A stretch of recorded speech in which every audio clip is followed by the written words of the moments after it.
So like day-to-day coding, you need all these things. Okay, that's the one thing. The next one thing is that you touched upon the data structure part. So this is a very debating issue. This debate goes on the LinkedIn all the time, that whether should you focus on data structure or some other thing. So one point somebody wrote in the favor of data structure is that companies want to test whether the incoming student has enough aptitude or not. So it's basically for that. Yeah, so many people say that we don't use these things every day. So their point is that yes, we do not use it every day, but we just want to make sure that the person who is incoming is not dumb. That's their way of testing it. So No, actually, I missed the point actually. Can you repeat the question? I missed the point what you were trying to convey. Yeah. So basically, we just talked upon the importance of data structure, right? You said that instead of focusing on something that we every day need, right? So the people who are in the favor of focusing on data structure, they say the reason we ask questions on data structure in interviews is because we have to make sure that the incoming person is not dumb. So it's just our way of data structure is needed, absolutely needed, because I think without data structure, no code can work, right? So if we don't know like basic data structures, I think coding is kind of irrelevant then.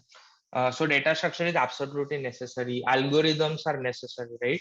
But basically what right now I see happening is candidates basically focus on algorithms and data structure, which are actually not mandatory or not needed at that level. So I'm not sure how many companies right now give tree kind of architecture, tree kind of data structure, or maybe graph to someone who has just joined their organization, right? Basically, if you are a junior, you start with very basic things in any company. So you have your induction project, which is kind of isolated from your main product, right? Or maybe even if it's on the product right now, related to your product, but it's not that important, or it's not committed to any client or something. So you start working on very, very, very basic stuff when you join any company, right? And from there, basically you keep on working. Then you will basically start working on certain feature or maybe a certain bug fix initially. And after that, basically, then you basically get that level where you were actually owning something, right? So personally, and this might be controversial, right? Many people might think that I'm wrong, but personally, if you ask me, I think instead of focusing on very complicated data structures and very complicated algorithms, which not every student should know, or which students might not work when they actually go and join any company or an organization, I think you can skip that part. And actually the problem is not from actually student side, right? So the corporate startups and everything actually keep on bombarding, let's say, any graph problem or tree problem for any freshers. Yeah, I think that is which I these students need the job, and somehow they know that these yeah questions are going to get asked. So why bother learning about other things? I think the whole interview process right now needs to be fixed. At least that's from my opinion, which I'm seeing in industry, right? So and again, this might be controversial and lots of people might not agree with me, but yeah, I think the interview process is kind of crooked and broken right now, where you keep on if you go to any big organization, right, maybe MNCs and everything, they will ask you certain ratta questions, right? Like, for example, tell me this algorithm, tell me heap sort or whatever, right? I'm not sure if they're using that in any of their products or any of the services which they are delivering. Even in startups, basically, as I told, right, you start with very basic stuff initially, and then as the time goes, you keep on basically evolving in that startup. Yeah, so I think this whole industry interview process needs to be fixed, because we are basically bombarding students with something which is kind of not required at that age or that level of maturity, right? Maybe sure they, and I think the hunger that students have, right, they're not going to stop anytime soon. Once they get a job, they'll keep on learning, they'll keep on evolving on themselves as well. Yeah, so I think that needs to be fixed right now.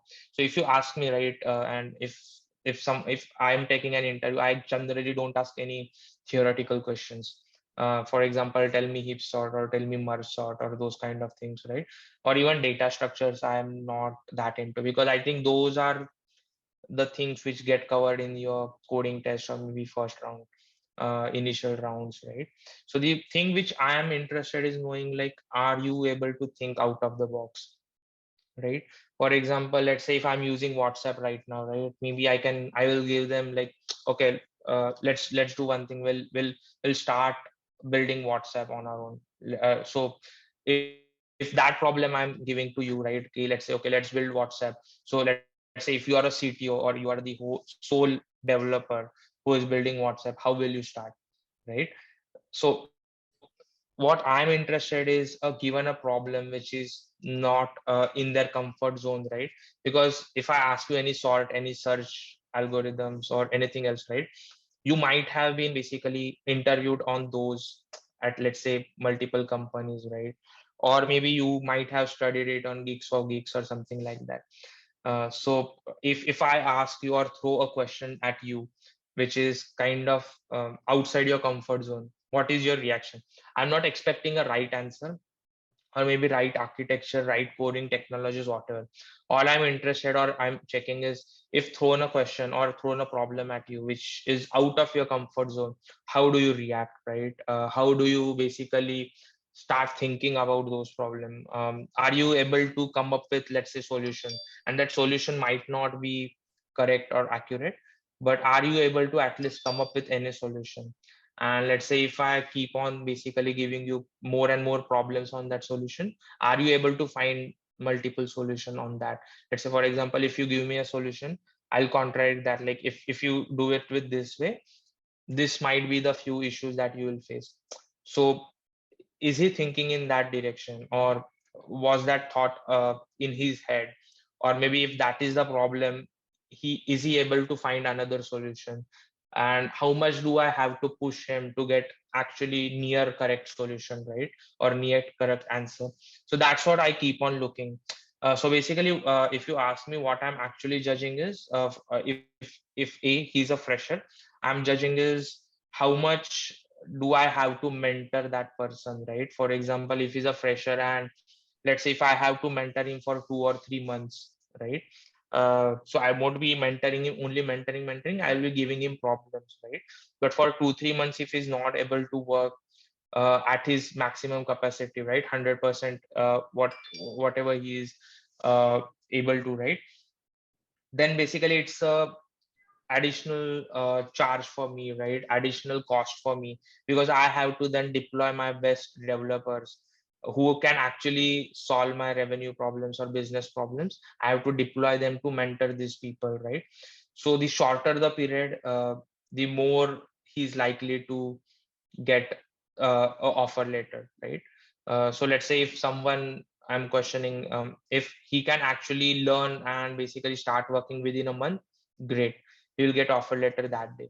But let's say if I think that maybe I'll have to push him a lot, because he was not able to come up with any solutions, right? I'm not looking for a correct solution, but at least any problem solutions, anything he's able to come up with anything. Or maybe if I'm cross questioning him, is he getting aggressive? Because there are people, right, if I start crossing them, they will get aggressive, because most of the people think like their solution is better, right?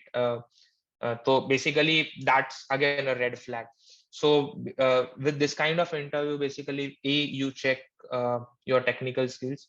B, you check if given a problem, are you able to come up with solution, right? Obviously no one is expecting you to come up with solution, because there are senior folks who will help you on these things, right, once you join any organization.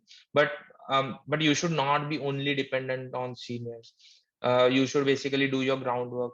So that's something that we check. Third is basically, if given a problem which is outside your comfort zone, uh, how is your reaction, right? Because if you join a startup, at least I can promise you that you won't get any problem which is very similar to each other, right? Day one you will be working on something, day five you'll be working on a complete different thing, right?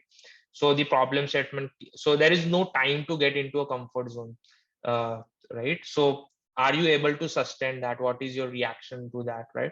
So with technical skill, we also basically, at least I also, and we at online sales mostly in last couple of round, we keep on basically um, thinking about this kind of traits, business behavior traits, right, which actually help us to sustain. So right now, if you check online sales, this thing, right, average age of a company, it's around 5 to 6 years. So people who join online sales at least stay for 5 to 6 years in that company, because we hire only smart people.